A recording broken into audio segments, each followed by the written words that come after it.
Hello everyone, and thank you again for helping me with my presentation. Today, we are covering Counseling and Health and Human Services, or HHS. Before we begin, I must state that my goal position is to be an elementary principal. First on the docket today is counseling and the counselor. The counselor serves all of the students in our school, and for our school, she serves about 650 students altogether. Students do not need to apply to receive services from the counselor. Our counselor, Ms. Atkins, works with several people in order to provide services for our entire school, including the socio-emotional learning teacher, lead teachers, the enrichment team, therapists, and social workers. The counselor provides individual and group counseling sessions as well as a multi-tiered system of support, or MTSS, in order to best reach all of our students. The counselor also provides other supports such as peer-assisted leadership, or PAL program, that pairs students with a big kid mentor, other mentoring programs, including teachers mentoring students, and implements a district counseling curriculum for students. So all in all, Ms. Atkins is a very busy person between counseling, handling, mentoring, and teaching classes on top of all of that. The counselor, Ms. Atkins, really wanted to stress a couple of misconceptions about counseling in schools. Firstly, she wanted to address students that may seem needy and want to see her a lot. These students do not just come to play games or to take breaks, but instead are receiving counseling services. Students with more needs may receive more time with PALs. They might receive a journal for journaling. They are also taught about the need for short versus long meetings.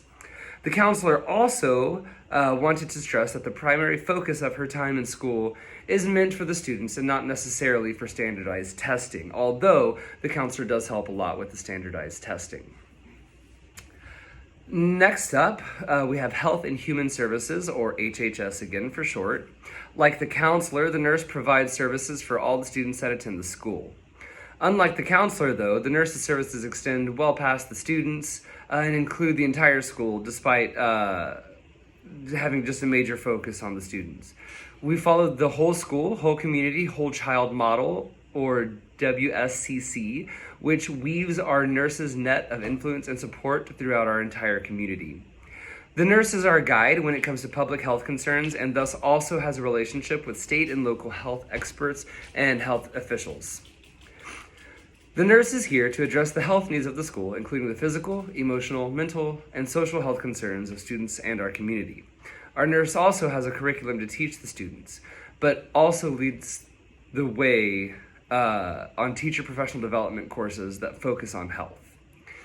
The nurse is here for teachers as well. I said that before, I'm saying it again, encouraging things like exercise, healthy eating, while being a person able to screen and manage illnesses for teachers. The last big thing here is that the nurse is our lead for any kind of emergency that relates to health.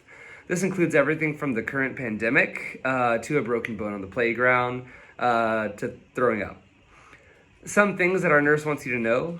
First, the nurse does not necessarily have to be the person on the scene for every minor bump or bruise, but can direct tasks to other people. This is going to really include people who might have to take regular medication at a regular time. Secondly, and on that note, school nurses are not just for tummy aches and Band-Aids. School nurses face increasingly diverse and complex healthcare needs that the school brings. The nurse must be able to handle each student's individual health needs while administering support for the staff healthcare needs as well. This is going to conclude the presentation. If you would like to see sourcing for this information, it comes from the Administration and Supervision of Special Programs and Education, the Texas Department of State Health Services, school nurses, and school-based healthcare, the data and the stories, the American School Counselor Association, and from our counselor and nurse, Ms. Atkins and Ms. Williams, respectively. Thank you so much for all your time and for helping me with this presentation.